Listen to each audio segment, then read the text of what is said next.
做的这些个事儿，没有一件是丈夫应该干的事儿。领证前把女孩宠成公主，骗到手之后对妻子拳打脚踢、破口大骂，这差距简直天差地别，让全场嘉宾都在怒斥这家暴的男生。涂磊老师和于继静老师直接让他鞠躬道歉，先道歉，应该吧？对不起，老婆，不应该打你，也可能当时我是特别冲动，原谅我吧。鞠躬，原谅我吧，媳妇儿。鞠认真一点。原谅我吧，媳妇儿。做的这些个事儿，没有一件是丈夫应该干的事儿。刚才徐伟说你没有底线，你也确实太不把自己当人了。别人不把你当人，你要自己把自己当人看。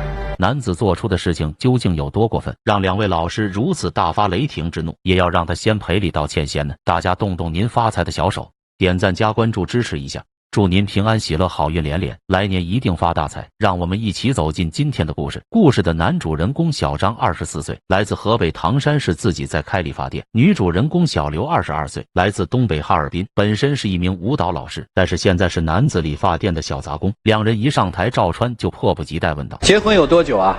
领证了，但是没结婚呢，没办酒席。嘿嘿嘿，领了证不就结了婚了吗，姑娘？但是他们家到现在还没有办酒席。这跟酒席没关系啊，在法律上你们是夫妻了啊。你告诉我，你领证多久了？领证得有半年了吧？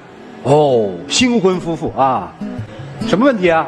就是我感觉他把我骗到手之后就不在乎我了。从女孩小刘口中得知，结婚前对自己百般好的丈夫，像是变了一个人一样，对自己承诺过的事情，没有一件是做到了。难道男人都是得到后就不懂得珍惜吗？我想这不能代表所有人，因为丈夫要开理发店，妻子就把2年赚的钱都给了他，丈夫还承诺妻子给他做老板娘，收钱就行了，然后把舞蹈老师的工作先辞掉，帮忙把店做起来就可以了。而事与愿违，店里生意并不是特别好，这还不是最过分的。接着女孩说道，曾经答应他领证后尽快摆酒席，但男生却又一次忽悠了女孩，因为当时女方家只收了男方家6万彩礼，却被男方家嫌东嫌西。接着男生说到让人不淡定的一幕，还离家出走啊？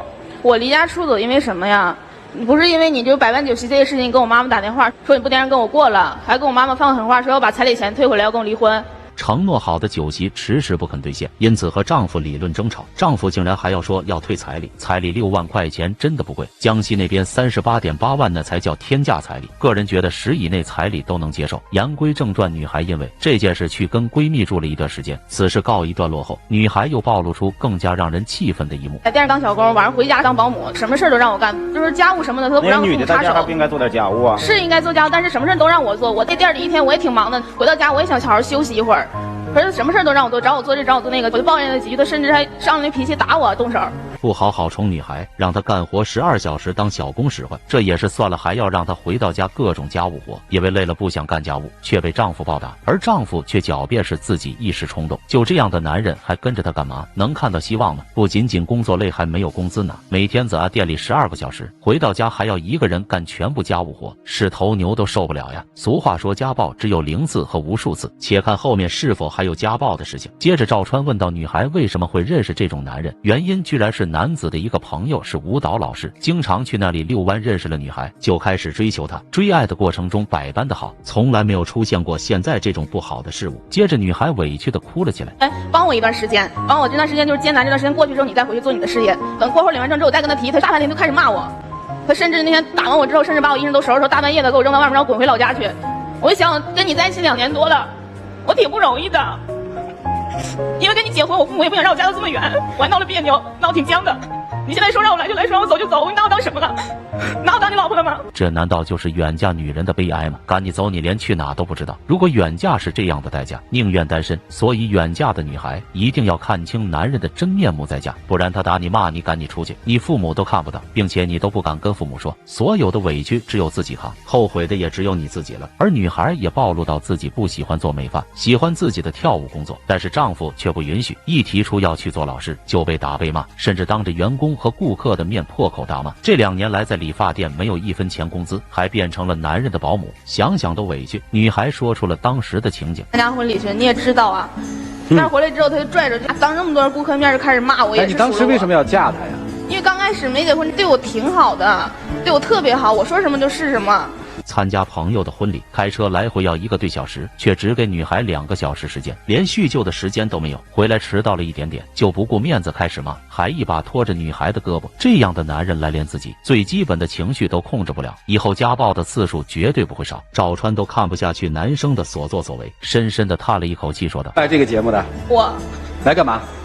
我想跟他离婚，但是一想之前我心里有点软了，但我现在不知道怎么办。我想请各位老师帮我出出主意。”女孩已经看清了男生了，竟然主动提出要离婚，而男生这边却不愿意。也许是这个免费的长工和免费的保姆使唤起来极其顺手，不舍得让他离开吧。一个男人克制妻子的自由，把妻子活生生逼成他事业的工具，而他自己却说关门和朋友去喝酒就关门了，还喝到凌晨2、3点。这样的男人还要继续下去吗？接下来的一幕也成为压死骆驼的最后一根稻草。不能踹我呀！你这大事不小，你把你父母都吵醒了，我就踢了你一下。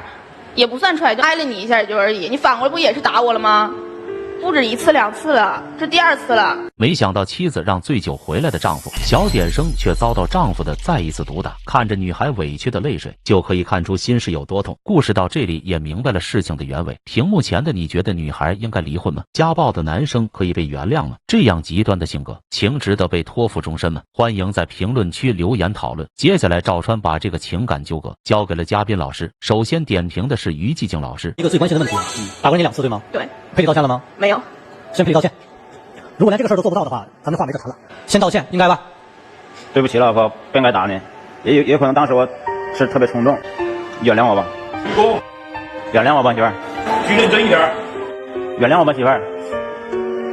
纵容和包容不是一个概念，打人这件事情不能忍，坚决不能忍，要不然你的日子是没办法过的。所以，请你坚守立场。2次的家暴，他如果不能为这2次家暴付出代价和自我惩罚，那日子对不起了，先暂停。于寂静老师看不惯男生的所作所为，首先不提也不要离婚的事实，先为之前打女人的恶劣行为道歉先。而涂磊老师也在一旁附和，一定要认真鞠躬道歉，这样才有一丝丝的诚意。如果一个男人接连2次家暴而没有付出代价的话，那基本上这一辈子女方都会生活在家暴的阴影里面，这是一件很严重的问题。而家暴不仅仅只是鞠躬就能解决的，男生心里应该有羞愧反省的意思。一个男人在落魄的时候，那自己的老婆当初系统是没有出息的行为，可以说一个男人都算不上。而就这样的男人怎么可能干成事业呢？建议2人先出去打工，积累社会经验，先学会做好一个人，再学人家做生意。而呼吁大家，面对家暴，不管是男人家暴还是女人家暴，都不能忍气吞声，不然的话只会换来变本加厉。要懂得及时止损，要是真改不了，直接分开。接着是曲伟老师犀利的点评。知道他为什么一次又一次的打你？知道。知道为什么他不断的辱骂你？知道。知道为什么限制你的自由吗？知道。因为什么？太纵容他了。对，就是你一次又一次的所谓的包容，你这完全没有原则，没有底线。曲伟老师从女方的角度说出了事情也是因为女方的纵容导致的。要是一开始打你骂你，你直接发飙还回去，或者就分手离婚，也许就不会让男生变本加厉的羞辱女生了。而在男生眼里，妮子在店里面干12小时的工作，回到家还要做保姆伺候的，却换不来一丝丝的尊重。要是女孩有自己的原则底线，有自己的工作收入，而且做一个独立的人格，没有哪个男生敢这样欺负你。在婚姻爱情中最重要的就是尊重，而得到尊重首先要先自己是一个独立的生活条件，不被丈夫或者男友左右。这段感情如果不离婚，就要从女生拥有自己的事业开始。接着是涂磊老师一针见血的点评。我们只敬佩2种人，第一种是在年少的时候陪着自己的男人过苦日子的女人，第2种在年长的时候陪着自己的原配过好日子的男人。前者是爱的代价，后者是婚姻的责任。涂磊老师犀利地指出女孩的问题，现在她在做前者的事情，她愿意陪着丈夫从苦到甜，但这个丈夫却不可能成为后者，因为看一个男人是否靠谱，不是看他的物质条件，而是看他有没有希望。很明显，眼前这个男人让人窒息，看不到一点点走下去的希望。接着涂磊老师说道，一个男人的关键时候就是2种时刻，一种是春风得意的成功的时候，一种是落魄的时候，不成功的时候。如果一个男人在落魄的不成功的时候，他表现出来的是不珍惜你，是把所有的气都在你身上发，不懂得你与他共患难的艰辛，那么他将来也万万不会在成功的时候去珍惜你的付出。涂磊老师表示，现在22岁的女孩小刘还年轻，看到了事情的严重性。要是等到生完孩子年老色衰时，那时候后悔都来不及。一个男人不珍惜你的付出，难道他成功发家的时候会看重你的不离不弃吗？所以对这种男人不要抱有任何期望。接着怒斥到男子做的这些个事儿，没有一件是丈夫应该干的事儿。刚才徐伟说你没有底线，你也确实太不把自己当人了。别人不把你当人，你要自己把自己当人看。